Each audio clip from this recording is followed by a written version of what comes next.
Hey everybody, thank you for being here. I'm in my car again, which I'd rather not read from my car, but I have a very late night again tonight. I have some friends coming from out of state, so I didn't want to be reading late at night like I was doing yesterday. So if you have your Bibles, turn to February 16th. And we're going to read from Numbers 8, 1 through 4. Let me just get my iPad here. Okay. Preparing the lamps. The Lord said to Moses, "Give Aaron the following instructions.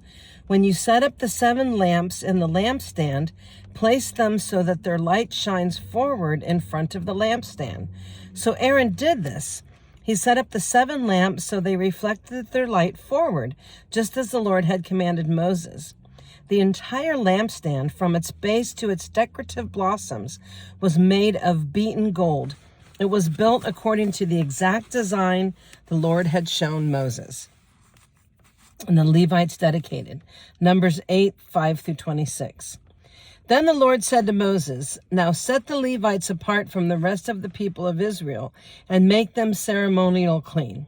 Do this by sprinkling them with water of purification and have them shave their entire body and wash their clothing. They will be ceremonial clean. Have them bring a young bull and a grain offering of choice flour moistened with olive oil, along with a second young bull for a sin offering. Then assemble the whole community of Israel and present the Levites at the entrance of the tabernacle. When you present the Levites before the Lord, the people of Israel must lay their hands on them. Raising his hands, Aaron must then present the Levites to the Lord as a special offering from the people of Israel, thus dedicating them to the Lord's service. Next, the Levites will lay their hands on the heads of the young bulls. Present one as a sin offering and the other one as a burnt offering to the Lord to purify the Levites and make them right with the Lord. Then have the Levites stand in front of Aaron and his sons and raise your hands and present them as a special offering to the Lord. In this way, you will set the Levites apart from the rest of the people of Israel, and the Levites will belong to me. After this, they may go into the tabernacle to do their work because you have purified them and presented them as a special offering. Of all the people of Israel, the Levites are reserved for me. I have claimed them for myself in place of all the firstborn sons of Israelites.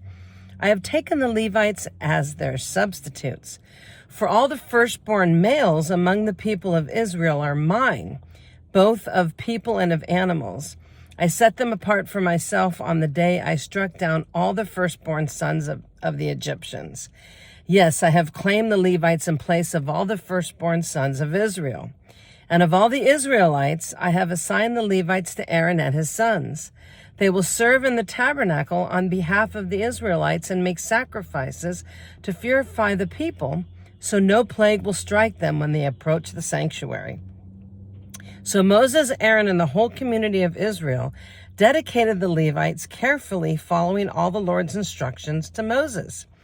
The Levites purified themselves from sin and washed their clothes, and Aaron lifted them up and presented them to the Lord as a special offering.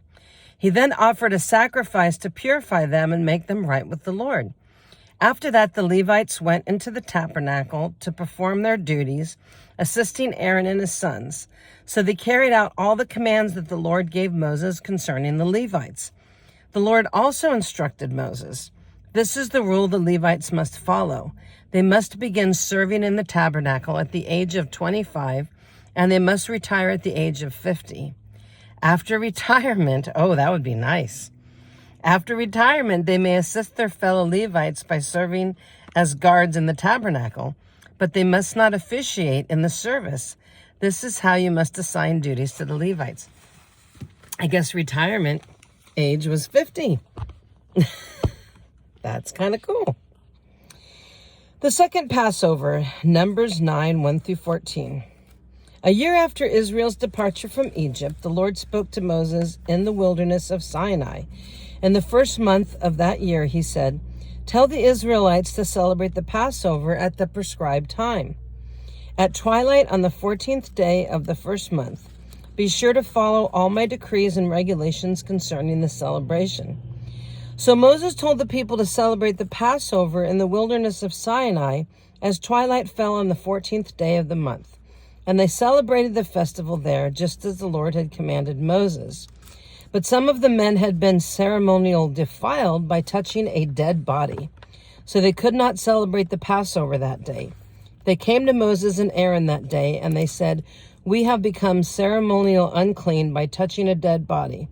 But why should we be prevented from presenting the Lord's offering at the proper time with the rest of the Israelites?" Moses answered, "Wait here until I have received instructions for you from the Lord." This was the Lord's reply to Moses: "Give the following instructions to the people of Israel. If any of the people now or in the future generations are ceremonial unclean at Passover time because of touching a dead body, or if they are on a journey and cannot be present at the ceremony, they may still celebrate the Lord's Passover. They must offer the Passover sacrifice 1 month later at twilight on the 14th day of the second month. They must eat the Passover lamb at the time with bitter salad grains and bread made without yeast. They must not leave any of the lamb until the next morning, and they must not break any of its bones. They must follow all the normal regulations concerning the Passover. But those who neglect to celebrate the Passover at the regular time, even though they are ceremonially clean and not away on a trip, will be cut off from the community of Israel. If they fail to present the Lord's offering at the proper time, they will suffer the consequences of their guilt. And if foreigners living among you want to celebrate the Passover to the Lord, they must follow these same decrees and regulations.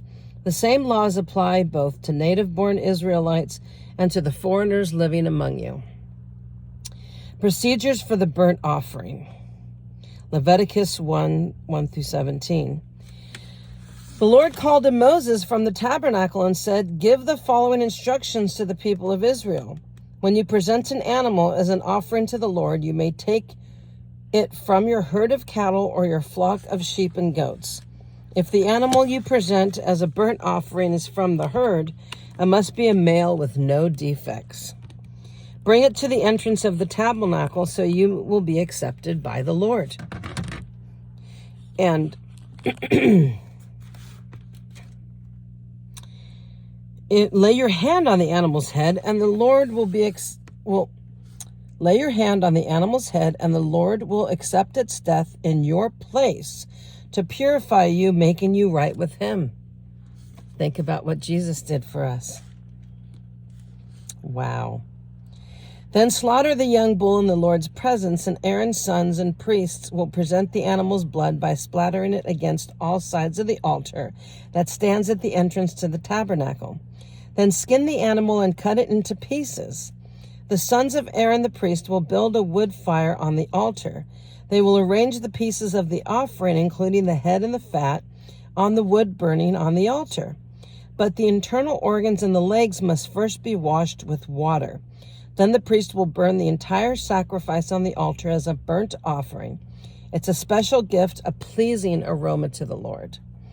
If the animal you present as a burnt offering is from the flock, it may be either a sheep or a goat, but it must be a male with no defects.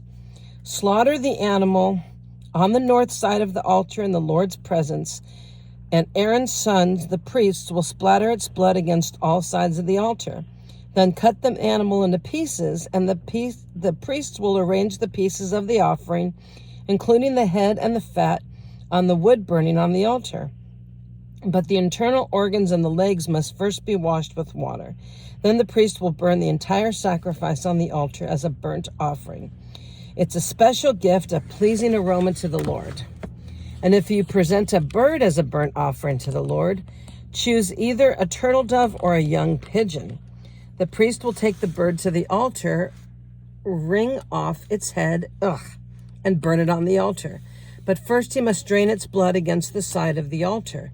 The priest must also remove the crop and the feathers and throw them in the ashes on the east side of the altar.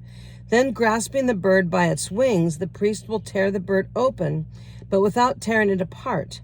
Then he will burn it as a burnt offering to the wood burning on the altar, and it's a special gift, a pleasing aroma to the Lord. Procedures for the grain offering. Leviticus 2, 1 through 16. When you present grain as an offering to the Lord, the offering must consist of choice flour. You are to pour olive oil on it, sprinkle it with frankincense, and bring it to Aaron's sons, the priests. The priest will scoop out a handful of the flour moistened with oil, together with all the frankincense, and burn this representative portion on the altar.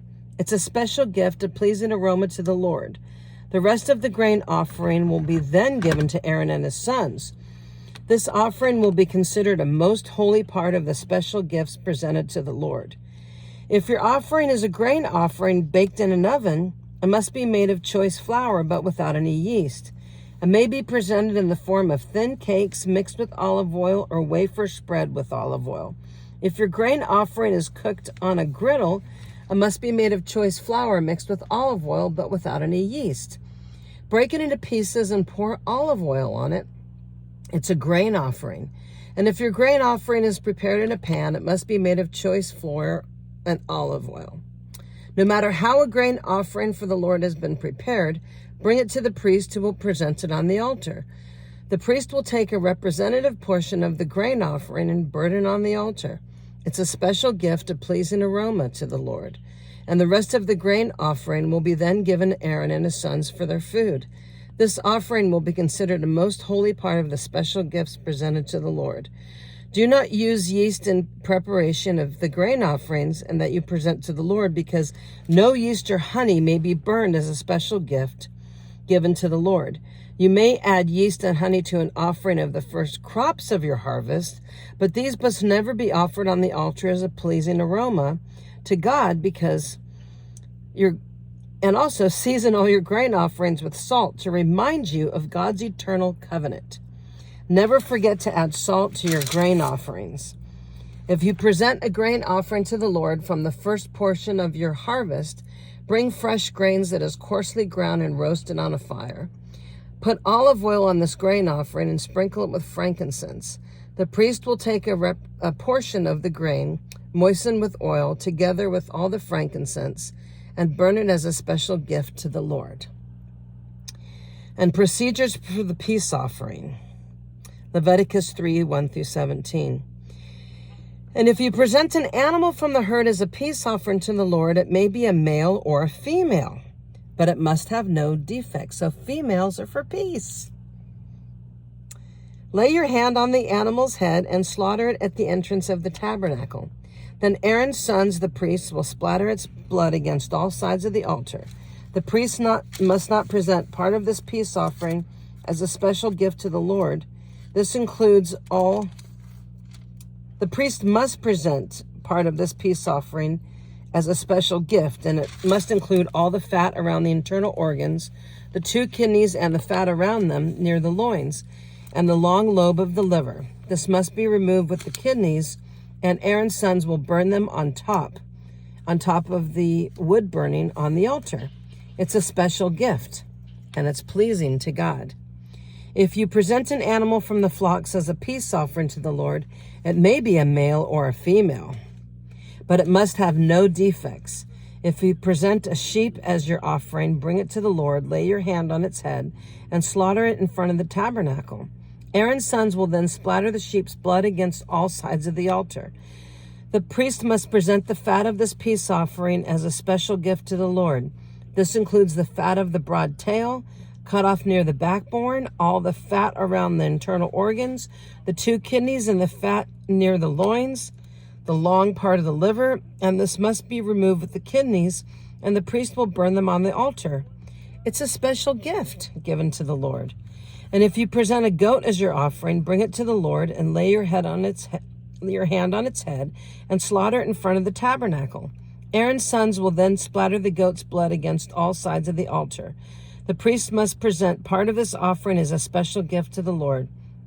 That includes all the fat around the organs, the kidneys and the fat around near the loins, and the long part of the liver.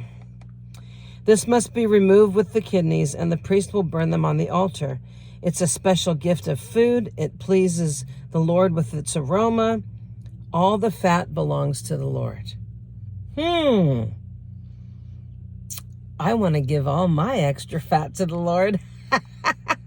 That would be great. You must never eat any fat or blood. This is a permanent law for you, and it must be observed from generation to generation wherever you live. Wow. So if we could offer our fat as a wonderful gift to the Lord, then let's do it. I think I'm going to say that to myself when I'm exercising and I'm burning fat. There you go. Have a blessed and wonderful day, everybody. Thanks for joining me. Okay, I hope you come back tomorrow. See you tomorrow.